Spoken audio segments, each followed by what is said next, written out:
Assalamualaikum warahmatullahi wabarakatuh. Waalaikumsalam warahmatullahi wabarakatuh. Bismillah, tawakkaltu ala Allah, la haula wa la quwata illa billah.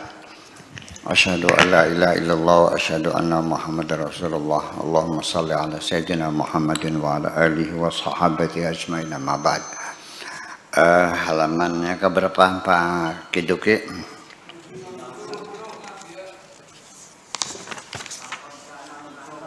(760). Laqad kana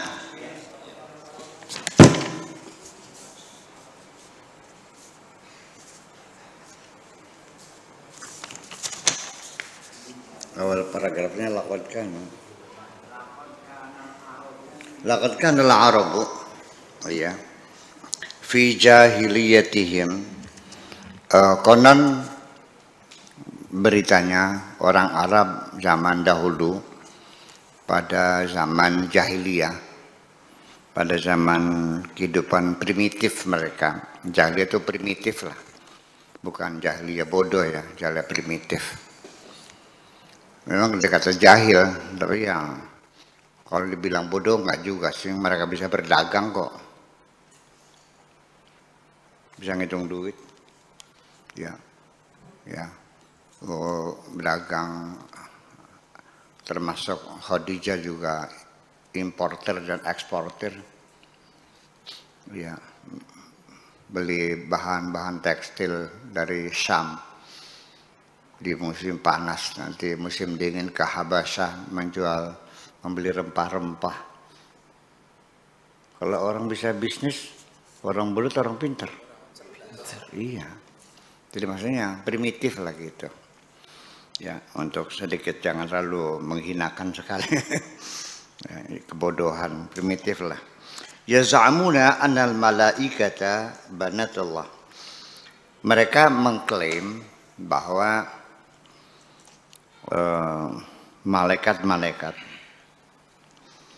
makhluk-makhluk Allah yang enggak kelihatan mata ini, ya, mereka dalam sebagai makhluk-makhluk gelombang, ya, dimensinya ya berbeda dengan dimensi kita.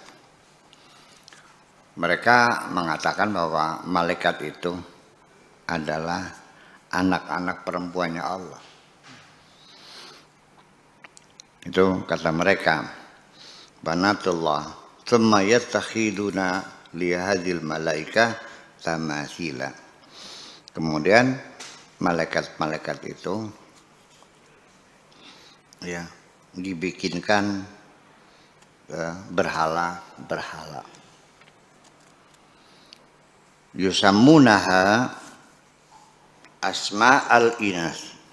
Berhala-berhala yang mereka buat sebagai simbol bagi anak-anak Tuhan, malaikat itu, dengan nama-nama perempuan, seperti nama Al-Lata, Al-Uzza, dan Al-Manat, itu nama-nama perempuan.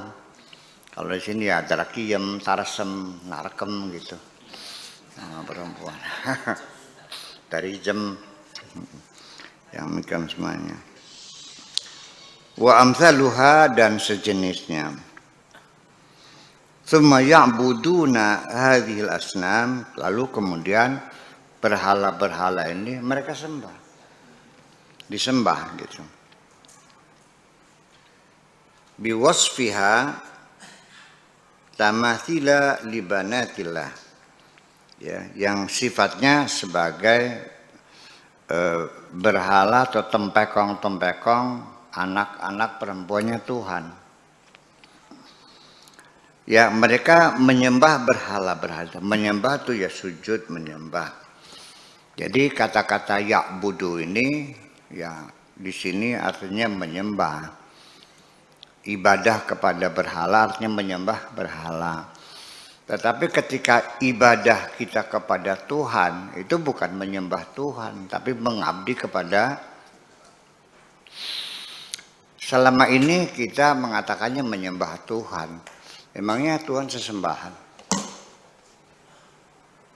Ini perlu kita jelasin. Jadi ya'budu itu abada, ya'budu ibadah itu bisa mananya menyembah, juga bisa mana mengabdi. Kalau dia mengabdi kepada negara namanya abdi. Kalau yang mengabdinya kepada Tuhan namanya abdillah. Jadi beribadah itu maksudnya bukan menyembah, mengabdi kepada Allah. Apa saja yang kita lakukan selagi untuk Allah itu namanya pengabdian.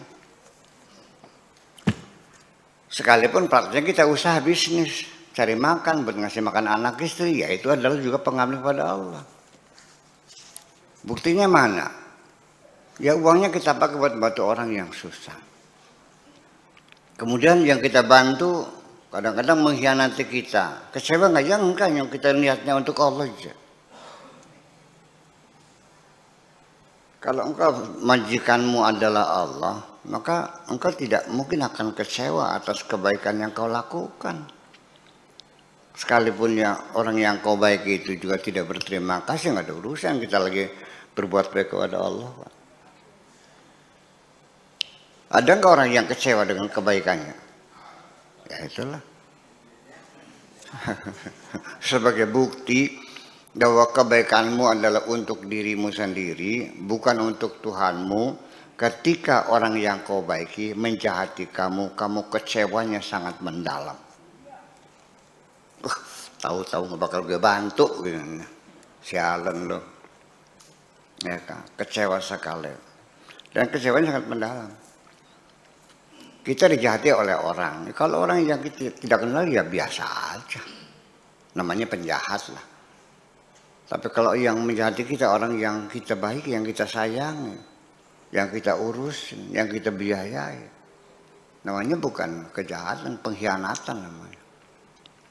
Dan kita kecewa sekali. Dan itu pertanda bahwa apa yang kau lakukan belum untuk Tuhanmu, masih untuk dirimu sendiri. Nah, itulah makanya mereka ya'budunal asnam, mereka menyembah berhala. Tapi kalau orang Islam ya'budunallah, bukan menyembah Allah, mengabdi kepada Allah. Itu beda artinya. Paham nggak saya ngomong nih? Seperti ishtara, itu lafaz mustarok, bisa maknanya membeli, bisa maknanya menjual. Jadi mana isyarat itu dalam bahasa Indonesianya mungkin yang pasti itu bertransaksi. Bisa sebagai penjual, bisa sebagai pembeli. Namanya transaksi jual beli. Itulah maksudnya. Satu kata maknanya banyak. Namanya lafaz mustarok. Satu kata maknanya banyak. Pasir yang ada di sungai dalam bahasa Jawa namanya wedi. Kali wedi itu sungai pasir.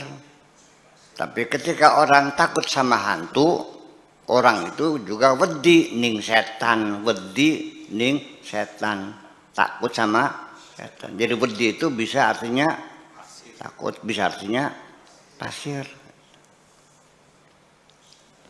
Apalagi banyak bahasa Indonesia. Kalau bahasa Arabnya memang gudangnya. Seperti apa lagi?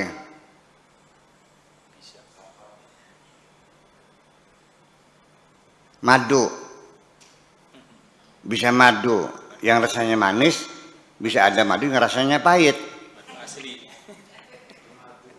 Nah, kalau di madu tawon, manis. Kalau di madu suaminya kawin lagi, ya pahit sebenarnya rasanya. Ya gitu kan. Nah, itu maknanya. Jadi mereka itu menyembah berhala, ya bukan mengabdi, menyembah memang. Terus gimana? Nama-namanya, nama-nama perempuan, Lata, Man, Uzza, Manat dan sebagainya.